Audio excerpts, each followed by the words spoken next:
모아지고 있습니다. KBS 뉴스 이효영입니다.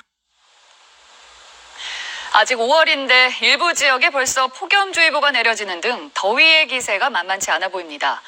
올여름도 지난해처럼 극한 폭염이 찾아오는 걸까요? 신방실 기상 전문 기자가 전문가들의 의견을 들어봤습니다. 따갑게 내리쬐는 햇살. 아직 5월인데도 시민들은 한여름처럼 양산과 모자, 선글라스로 중무장했습니다. 꽃 좀 보여주려고 왔는데 너무 더워가지고 선캡 아니면 돌아다닐 수가 없어요. 비가 안 오니까 더 더운 것 같아요. 경기도 안성의 최고 기온이 32.7도까지 치솟아 올 들어 가장 더웠습니다. 서울 30도, 광주 30.7도 등 전국 대부분 지역의 낮 기온이 30도 안팎까지 올랐습니다. 7월 중순에나 찾아올 법한 때이른 더위입니다. 올여름도 예년보다 더울 거라는 전망이 나오고 있습니다. 올 들어 빠르게 녹기 시작한 북극해의 얼음은 역대 최소 면적까지 줄었습니다. 이 영향으로 한반도 대기 정체가 잦아져 폭염도 자주 찾아올 것이란 설명입니다. 북극의 고온 현상이 나타남에 따라서 이 재택기류가 급격히 약해지고 있어서 대기 순환적으로 정체된 현상들이 많이 나타나고 있습니다. 여름까지 지속되면 폭염을 유발할 가능성이 매우 높은. 다만 지난해처럼 40도를 넘나드는 극한 폭염까지는 가지 않을 거라는 예측이 우세합니다. 중국 티벳고원에 눈이 많이 쌓여 있기 때문에 대륙에 열기가 축적돼 발달하는 뜨거운 고기압이 지난해만큼 강하지 않을 거라는 얘기입니다. 올해는 아니어도 온난화의 영향으로 지난해 같은 폭염은 언제든 반복될 수 있다고 전문가들은 경고합니다. KBS 뉴스 신방실입니다. 때이른 더위뿐 아니라 미세먼지도 걱정입니다. 이 미세먼지는 여러 질병을 일으키거나 악화시키는데 오늘처럼 더위까지 겹치면 특히 편두통에 미치는 영향은 최대 5배까지 커진다고 합니다. 박광식 의학 전문 기자가 전해드립니다. 편두통을 앓고 있는 이 여성은 미세먼지가 심한 날 통증이 특히 더 심해집니다. 미세먼지가 많으면 머릿속이 깨끗한 느낌은 아니에요. 딱따구리가 머리에 와서 이렇게 찢는. 미세먼지가 코의 후각신경을 자극해 뇌에까지 영향을 미치기 때문입니다. 주로 이제 야외에서 일을 하시거나 그런 분들은 이번에 이제 이런 미세먼지가 심했을 때 두통을 호소하는 경우가 많이 있었습니다. 게다가 기온까지 오르면 미세먼지와 초미세먼지의 영향이 더 커진다는 연구 결과가 나왔습니다. 평균 기온이 23도를 넘으면 미세먼지와 초미세먼지에 의한 편두통 발생 위험이 각각 5배, 3배 증가했습니다. 기온이 오르면 체온을 낮추기 위해 땀구멍이 열리는데 여기를 통해 미세먼지가 더 많이 몸 안에 들어옵니다. 더위로 혈관벽도 느슨해져서 혈액에 스며든 미세먼지가 뇌혈관에까지 영향을 미칠 수 있습니다. 더운 날에는 땀샘을 확대시켜서 빨리 열이 나갈 수 있게 하는데요. 이런 체온 조절 시스템 때문에 대기오염 물질의 인체 유입이 더 많아지게 됩니다. 그렇기 때문에 편두통을 더 유발할 수도 있고. 국내 편두통 환자는 50만 명. 편두통은 심하면 일상생활조차 어렵습니다. 더운 날 미세먼지까지 나쁨이라면 외출을 삼가고 적정 생활 온도를 유지해주는 게 좋습니다. KBS 뉴스 박광식입니다. 어제 초등학생 2명이 숨지고 6명이 다친 한 축구클럽 승합차 사고, 교통신호를 위반한 무리한 운전에서 비롯된 것으로 보입니다.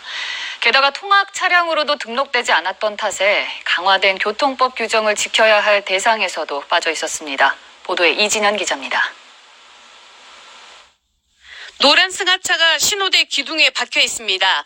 어젯밤 7시 58분쯤 인천시 송도동의 한 교차로에서 인천 사설 축구클럽 승합차와 또 다른 승합차가 충돌했습니다. 이 사고로 실내 축구장에서 수업을 마치고 돌아오던 초등학생 2명이 숨지고 6명이 다쳤습니다.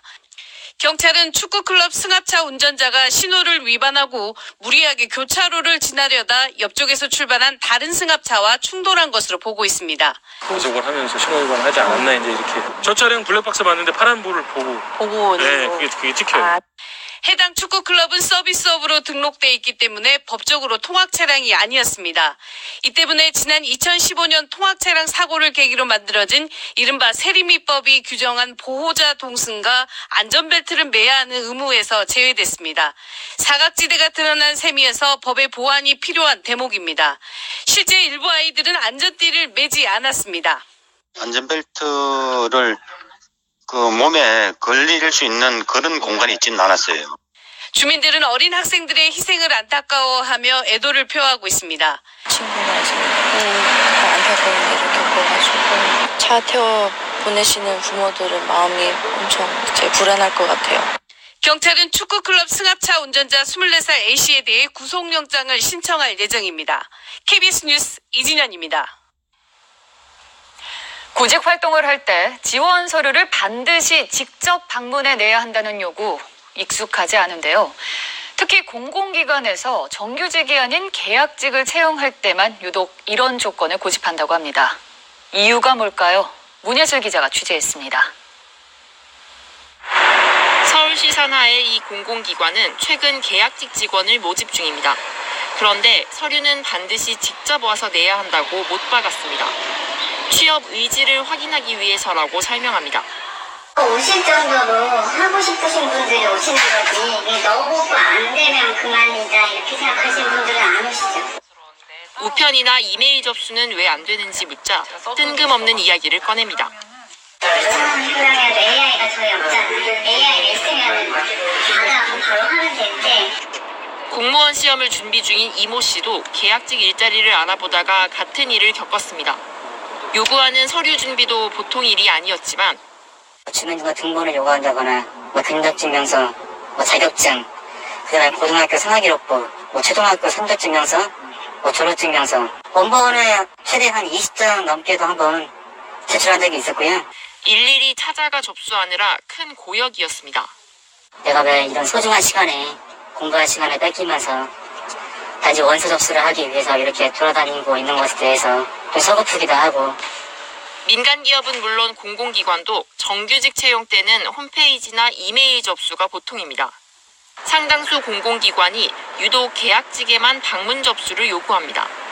기관 홈페이지나 이메일로 서류를 받도록 노력해야 한다고 규정한 채용공정화법의 취지에도 어긋납니다. 전국 공공기관의 계약직 수는 18만여 명. 구직자들은 공고가 날 때마다 서류를 챙겨 헤매야 합니다.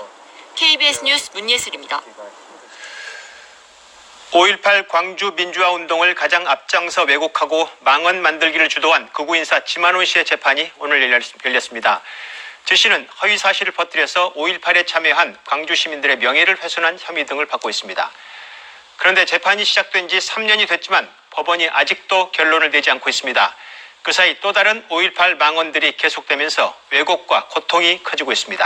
김채린 기자의 보도입니다. 재판 30분 전쯤 법원에 도착한 지만원 씨. 1980년 계엄군의 헬기 사격 당일 전두환 씨가 광주에 다녀갔다는 전 주한미군 정보요원의 최근 증언에 대해 묻자 거칠게 반응합니다.